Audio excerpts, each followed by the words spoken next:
alas de ternura.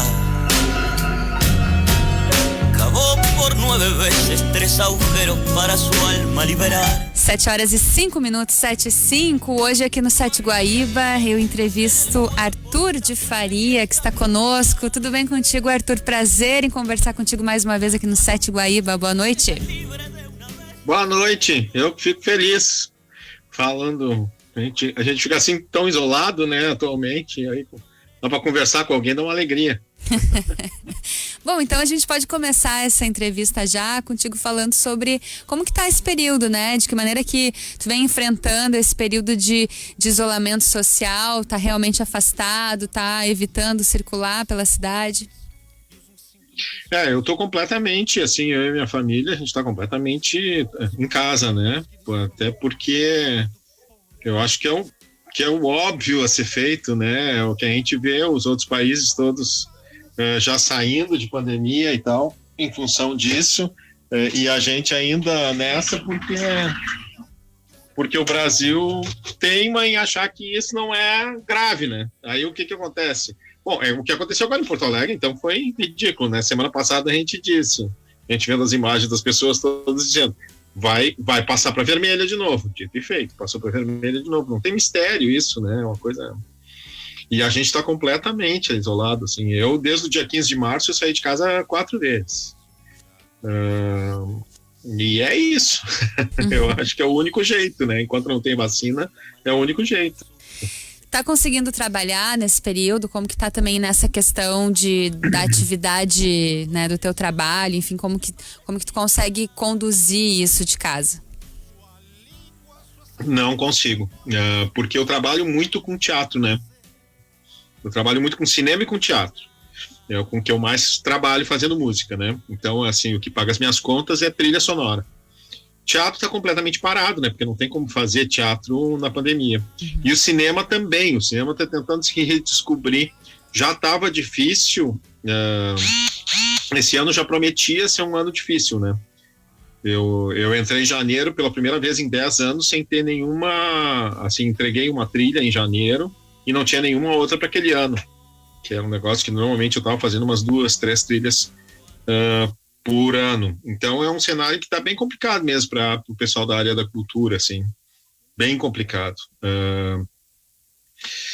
E ainda essa coisa de muita gente achar que a gente é vagabundo, né? Que é uma coisa muito louca. Assim, sim, né?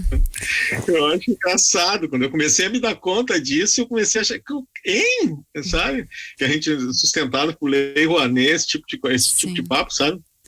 Eu nunca tive um projeto aprovado por Lei Rouanet na vida, né? E a gente trabalha muito, gente, né? Assim, eu tenho conseguido manter minha rotina de trabalho, mas transformar isso em dinheiro tá difícil. Tá difícil. Sabe que eu achei... Eu sento todo dia para trabalhar... Diga. Eu achei que, de certa forma, as pessoas fossem ter uma noção um pouco diferente agora, assim, da cultura, né, dos trabalhadores da cultura, justamente porque, né, presumindo que todo mundo estava mais em casa, a gente sabe que aumenta um pouco o consumo de, sei lá, de streaming, a gente ouve mais música, a gente assiste mais filme, assiste live, afinal de contas, né, e ao mesmo tempo as pessoas continuam meio que demonizando a classe, né, eu acho isso muito estranho, não consigo conceber, assim. Isso era o que eu achava, exatamente. Tudo as pessoas, o que está salvando a sanidade de muita gente é conseguir ver arte. E a arte, gente, eu sei que é difícil, mas a arte é feita por artista. Não é por outras pessoas. É pelos artistas que fazem a arte. E daí fica difícil. Não tem os artistas, não tem. Não tem novela, não tem filme, não tem música, né? Não tem livro de ficção, né? Claro, e toda outra série dos trabalhadores da cultura, né? Por exemplo, os roadies estão muito ferrados, né? Os roadies, o pessoal que trabalha em palco, que faz som, que faz luz, esse pessoal está muito ferrado. Porque eu ainda tenho uma coisa que me salva, que é direito autoral, né? Que é outra coisa que também estão querendo caçar os direitos autorais. Direito autoral é uma coisa que é uma renda importante minha, assim, né? Direito autoral que eu recebo pelas trilhas dos filmes, por música que eventualmente toca em rádio e tal, mas basicamente por trilha. Então, isso também é uma coisa que é muito importante, né? Porque muitas vezes as pessoas acham que não precisa pagar isso, mas é disso que a gente vive, né? E isso, gente, eu tenho estudado cada vez mais história do Brasil, né? Para tentar entender o país hoje, a gente cada vez mais tem que olhar para trás. E, por exemplo, as associações de direito autoral, de recolher direito autoral para artista, elas começaram no final do século XIX, gente. Então, isso não é uma coisa que os caras inventaram isso, então agora não precisa. Sim. Isso é um negócio que é um direito conquistado há mais de um século, né? A Chiquinha Gonzaga, uma mulher genial, uma mulher, inclusive, genial, a mesma mulher que definiu o que seria a música brasileira, foi ela que praticamente inventou a música brasileira, também foi a pessoa que fundou a primeira sociedade de direitos autorais e tal. Então, são lutas que a gente achou que estavam ganhas já há mais de um século e que, de repente, como é que é? De repente as pessoas estão questionando essas coisas. Mas se as pessoas estão questionando que a Terra é redonda, que é um negócio que tem mais de 500 anos, aí tu imagina, né? É uma coisinha recente de 100 anos atrás, 100 e poucos anos atrás. Mas, enfim, vamos lá. 7h11, estamos conversando com Arthur de Faria, aqui no Sete Guaíba. Quero mandar um oi pro nosso colega aqui da rádio, Gustavo Chagas, que está acompanhando. Disse que tá muito bom e que tem saudade de te ouvir no rádio, Arthur. Tem uma história com rádio, né? Com comunicação, como que foi deixar, assim, de certa forma, para trás essa latinha? Ou como é que tu consegue, de vez em quando, flertar com isso de novo? Pois é, isso é doido. Eu trabalhei 23 anos em rádio, né? Toda a minha vida na mesma rádio. Na rádio que originalmente se chamava Felusc, depois se chamava Pop Rock e depois Mix. Ou seja, eu trabalhei sempre com o Mauro Borba de chefe. Essa foi era a minha regra. Mas era muito doido, porque eu trabalhava em rádio e eu via aquelas pessoas que trabalhavam comigo, todas muito apaixonadas por rádio. E o meu negócio sempre foi música, eu sempre fui apaixonado por música. Eu fui parar no rádio por absoluto acaso e fui ficando. Quando eu vi, tinha passado 23 anos, né? Então, eu nunca fui um homem de rádio, nunca me considerei um cara de rádio, assim. Aquelas coisas que a vida, as armadilhas que a vida traz pra gente, né?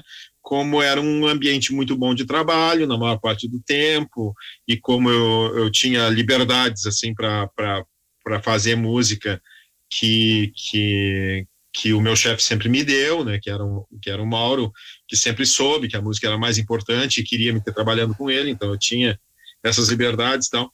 Então, isso é uma... Quando eu olho para trás e penso que foram 23 anos, eu acho uma loucura. Não tenho saudade, tenho saudade das pessoas, assim, muitos amigos, assim, e colegas muito queridos. Outros não, mas enfim, eu tenho saudade dos muito queridos, tenho bastante saudade dos muito queridos. Arthur, há pouco a gente estava falando um pouquinho sobre a questão da música, né? Tu disseste que tu é um pesquisador, a gente sabe que também tu dá aula e tal.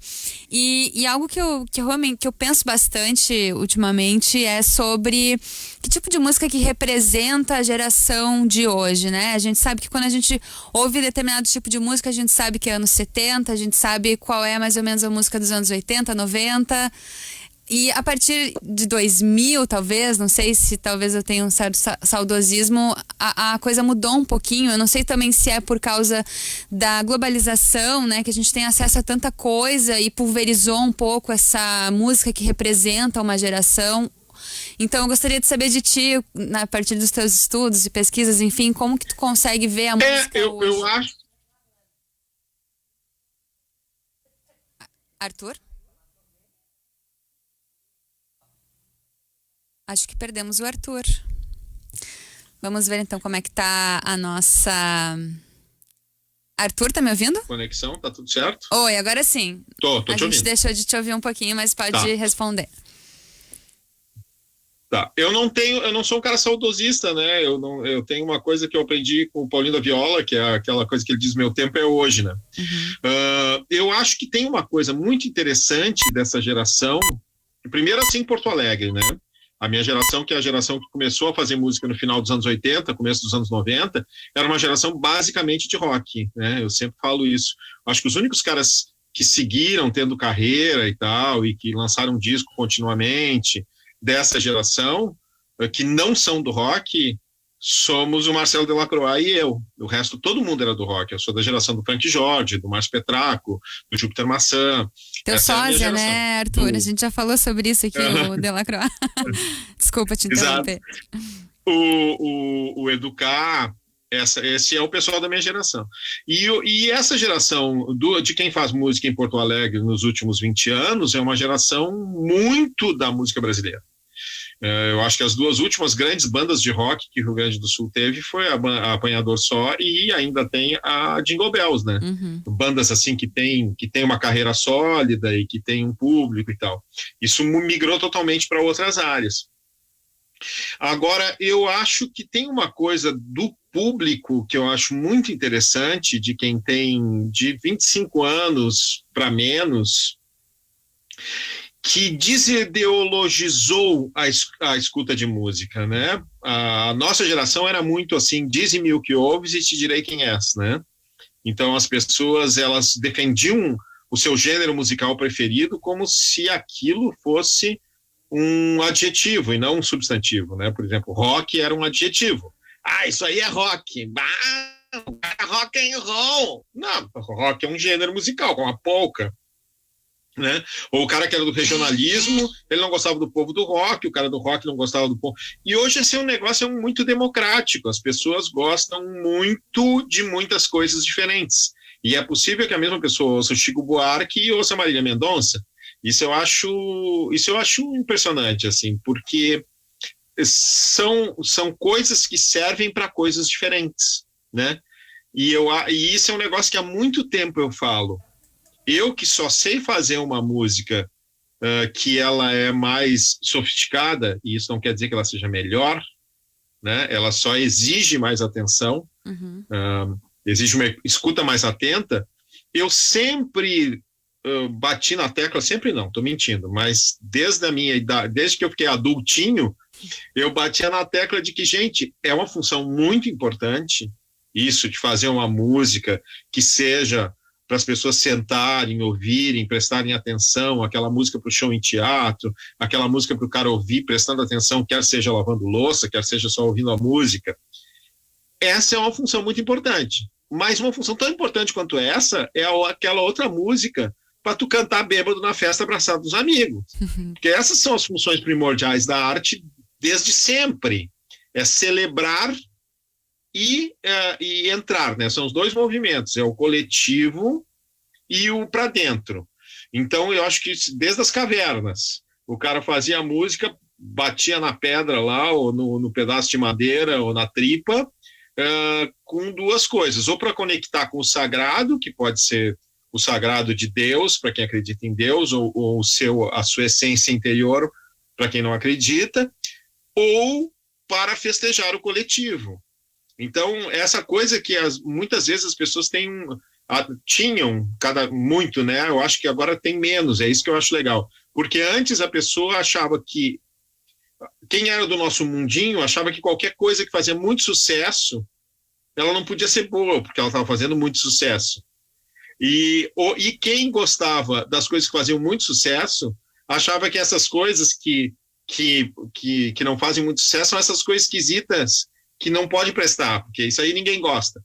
Hoje eu acho que isso está muito diluído. As pessoas sabem que existem as multidões e as multidinhas, né? Cada um de nós vive numa bolha.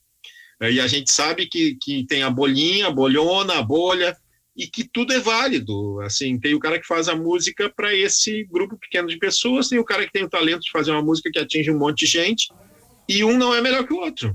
Assim, né? Cada um no seu quadrado, né?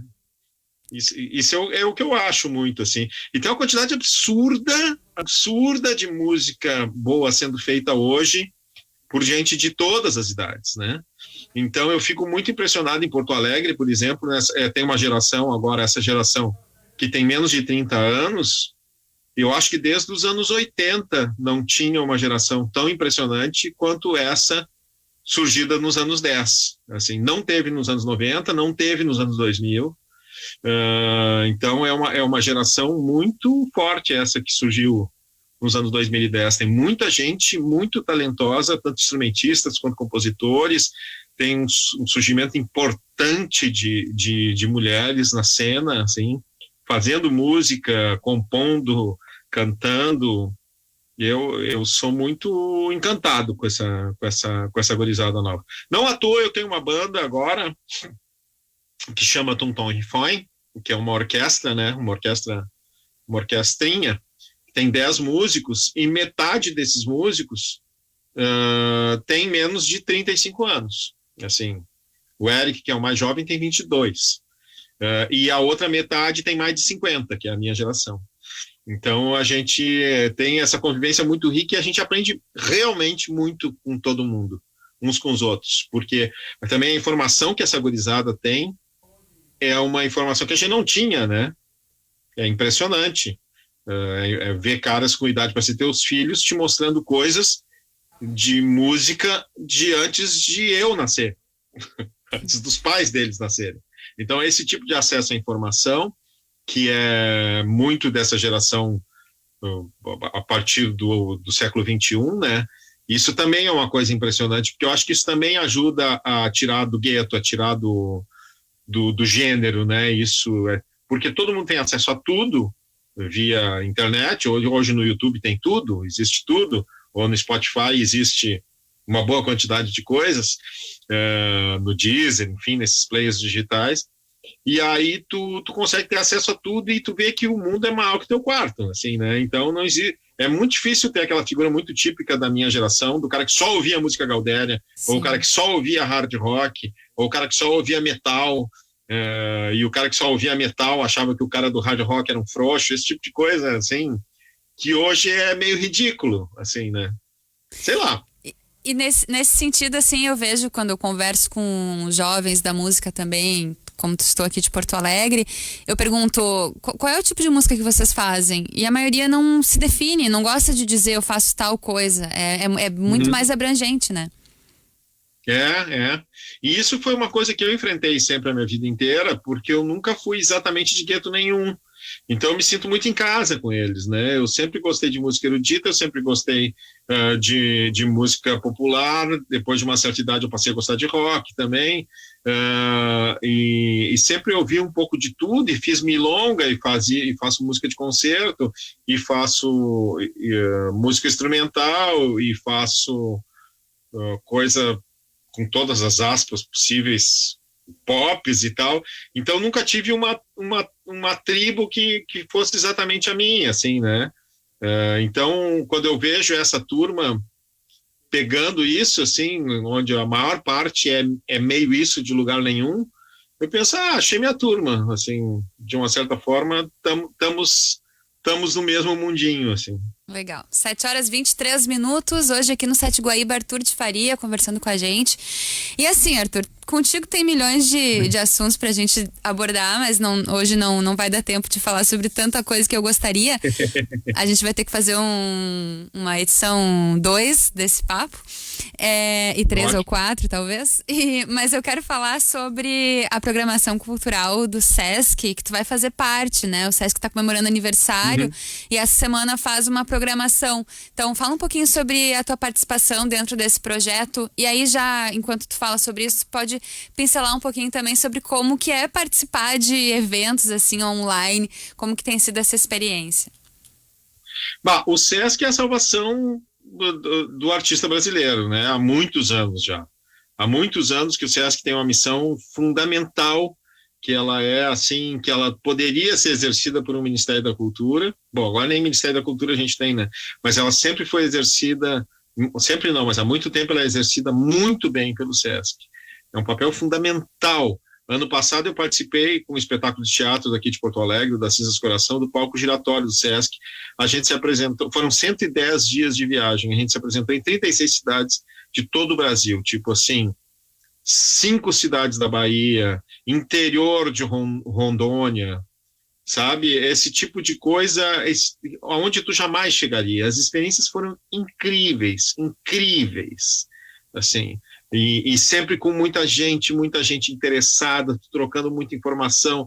Fiz amigos, fiz parceria com artistas que a gente segue se encontrando. E tu vê o quanto isso modifica a cidade, o quanto isso é importante para a vida daquelas pessoas, assim, quando tu vai para uma cidade do interior, viaja 5 horas de van depois de descer em Porto Velho para chegar naquela cidade, e aí leva o teu espetáculo, e as pessoas, sabe? Isso é uma das missões. E aqui o Sesc do Rio Grande do Sul também é incrível, assim, né? As únicas turnês que eu fiz ao longo da vida por cidades do interior do Rio Grande do Sul foram através do Sesc.